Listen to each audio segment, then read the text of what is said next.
గొర్రె అని ఇందాక చెప్పారు కదా, కథ పేరు తప్పిపోయిన గొర్రె. ఇప్పుడు ఈ స్టోరీలో ఉపమానం యేసుప్రభువు వారు చెప్తున్నారు. ఏమనంటే, ఒక గొర్రెల కాపురున్నాడు. వినిపిస్తుందా పిల్లలు? ఒక గొర్రెల కాపురున్నాడు. ఆ కాపురు ఎంతో కష్టపడి ఒక 100 గొర్రెలు తయారు చేసుకున్నాడు అనమాట.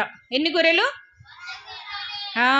ఒక గొర్రెల కాపరున్నాడు. ఆ గొర్రెల కాపరి 100 గొర్రెలు తయారు చేసుకున్నాడు. అంటే ఒక్కొక్క గొర్రె అట్లా ఆయన సమకూర్చుకుంటూ, ఒకేసారి 100 గొర్రెలు వస్తాయి మన దగ్గరికి రావు కదా, గొర్రెల కాపరి దగ్గర ఉంటాయా? ఉండవు.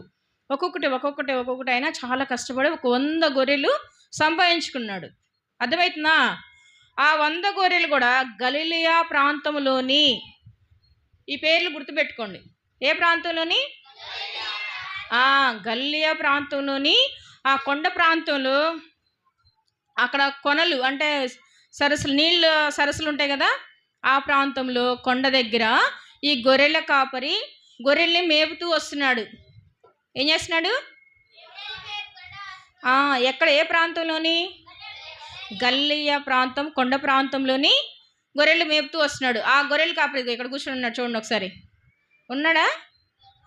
గొర్రెల కాపరి గొర్రెలు కాస్తూ ఉన్నాడు. గలిలయ ప్రాంతంలో, కొండ ప్రాంతంలో గొర్రెలు కాసుకుంటూ ఉన్నాడు. అయితే గొర్రెలు కాసుకుంటూ ఉంటే ఎంతో కష్టపడి ఎన్ని గొర్రెలు సంపాదించుకున్నాడు? 100 గొర్రెలు సంపాదించుకున్నాడు. ఒక్కొక్కసారి గొర్రెకి ఏమవుతుంది, దెబ్బలు తగులుతాయి కదా, ముళ్ళలో పరుగులు ఎత్తుతాయి, ఇంకా ఎన్నో ప్లేస్లు తిరుగు తప్పిపోతాయి, అట్లా వెళ్ళిపోతూ ఉంటాయి. అయితే అవి జాగ్రత్తగా, ఇంకా అడవిలో ఏముంటాయి? ఉంటాయి కదా, ఏముంటాయి అడవిలో? అవన్నీ గొర్రెలు ఏం చేస్తాయి? తినేస్తాయి. అంటే చాలా భయంకరమైనటువంటి ప్రాణం పోయే పరిస్థితి గొర్రెలకి. అయితే గొర్రెల కాపరి వాటిని జంతువులు తినేస్తుంటే చూస్తూ ఉంటాడా? ఉండడు కదా. ఈ గొర్రెల కాపరి ఎలాంటి వాడంటే, ఒకవేళ ఏదో కూలికి రాలేదు ఈ గొర్రెల కాపరి అంటే, కొంతమంది జీతగాళ్ళు ఉంటారు కదా, కూలికి వెళ్తారు. అప్పుడు వాళ్ళు ఏం చేస్తారు, వాళ్ళ కూలి కోసం ఆ గొర్రెలు ఎలా పోయినా అంత ఎక్కువ పట్టించుకోరు. ఇంకా వాటికి ఎక్కువ మేత పెట్టడం కానీ, ఇంకా వాటిని నీటి దగ్గర తీసుకెళ్ళడం కానీ అంత బాధ్యతగా వాళ్ళు చూసుకోరనమాట. ఎందుకు? వాళ్ళ సొంత గొర్రెలు కావు కాబట్టి. అయితే ఈ గొర్రెల కాపరి అట్లా కూలికి వెళ్ళే గొర్రెల కాపరి కాదు, కానీ మంచి కాపరి, నిజమైన కాపరి. ఏ కాపరి? నిజమైన కాపరి. సొంత గొర్రెలు అనమాట, తన సొంత గొర్రెలు 100 గొర్రెల్ని ఆయన ఎంతో కష్టపడి దెబ్బతగిన ఆ కాపరికి ఆ గొర్రెలు 100 గొర్రెలు గుర్తుంటే ఉండవా? ఇప్పుడు మీ మమ్మీ వాళ్ళకి మీరు ఎంతమంది పిల్లలు గుర్తుండదా? ఉండదా? ఉండిద్దా? తల్లిదండ్రులకి వాళ్ళ పిల్లలు ఎంతమంది అనేది వాళ్ళకి గుర్తుండిద్ది కదా, ఎక్కడున్నా కూడా గుర్తుండదు. అట్లాగే ఈ గొర్రెల కాపరికి కూడా 100 గొర్రెలు ఉన్నప్పటికీ కూడా అన్ని గొర్రెలు తెలుసు అనమాట. అన్ని గొర్రెలు తెలుసు. ఏ గొర్రె ఎలాంటిదో, లేకపోతే ఏ గొర్రెకి ఏ దెబ్బ తగిలిందో, లేకపోతే ఏ గొర్రె ఎలా ఉంది, డల్గా ఉందా, లేకపోతే ఎలా ఉంది, మేత తినట్లేదా, ఇంకా నీరు సరిగ్గా తీసుకోవట్లేదా, ఇవన్నీ కూడా ఆ కాపరికి తెలుసు. ఇంకా ఏ ఏ ప్రాంతాల్లో ఆ గొర్రెలకి మేత దొరుకుతుందో కూడా ఆ కాపరికి తెలుసు అనమాట. అయితే ఆ కాపరి ఎంతో కష్టపడి గొర్రెలన్నిటినీ రోజు తీసుకెళ్ళి కొండల దగ్గర తీసుకెళ్ళి వాటికి మేత పెట్టి కాచుకొని జాగ్రత్తగా తీసుకొస్తున్నాడు. ఒకరోజు ఉదయాన్నే లేచి బాధపడుతున్నాడు అనమాట. ఉదయాన్నే లేచి ఏం చేస్తున్నాడు? ఎవరు? గొర్రెల కాపరి. గొర్రెల కాపరికి గొర్రెలు ఎన్ని ఉన్నాయి?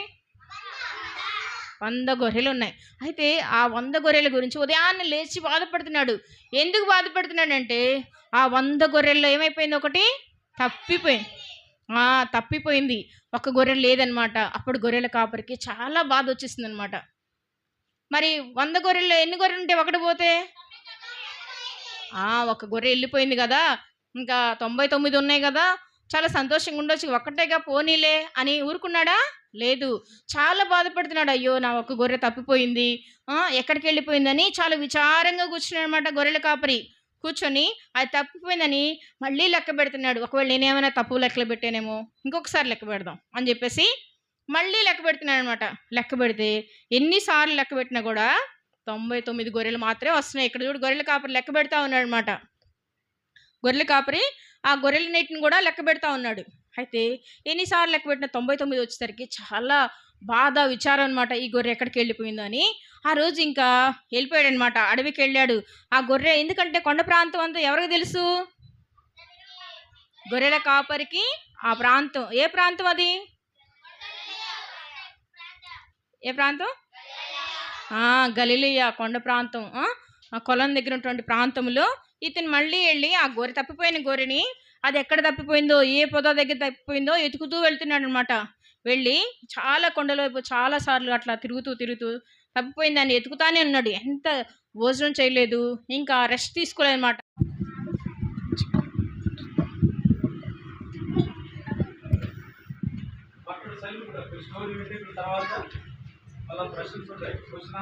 సరే పిల్లలు అందరికీ ప్రైజ్ లార్డ్.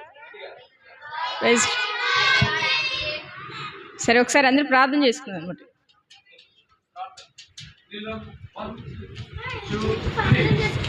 పరిశుద్ధమైన దేవ, కృపా కనికరమైన మా యేసయ్య, మహోన్నతుడివి, మహాగణుడివి, నిత్య నివాసైన మా తండ్రి, నీ పాదములకు స్తోత్రములు తెలుసుకుంటున్నాను.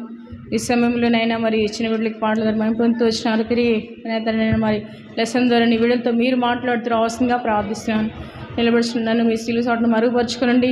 అయోగ్యాలని, అపాత్రాలను, ఏమాత్రం కూడా యోగ్యత లేని దాన్ని నా తలంపులు, మాటలు, క్రియలు సమస్తం దూరపరిచినైనా మరి పరిశుద్ధాత్మ దేవుడు మీకు ఆ సమయంలో మరి బోధించని చెప్తూ వచ్చినారు.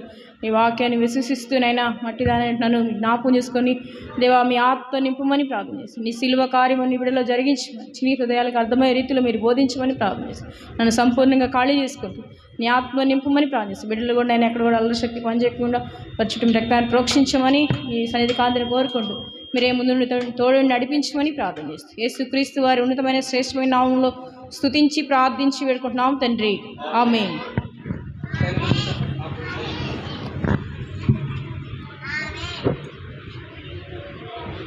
ప్రైజ్ లార్డ్ పిల్లలు, ప్రైజ్ లార్డ్.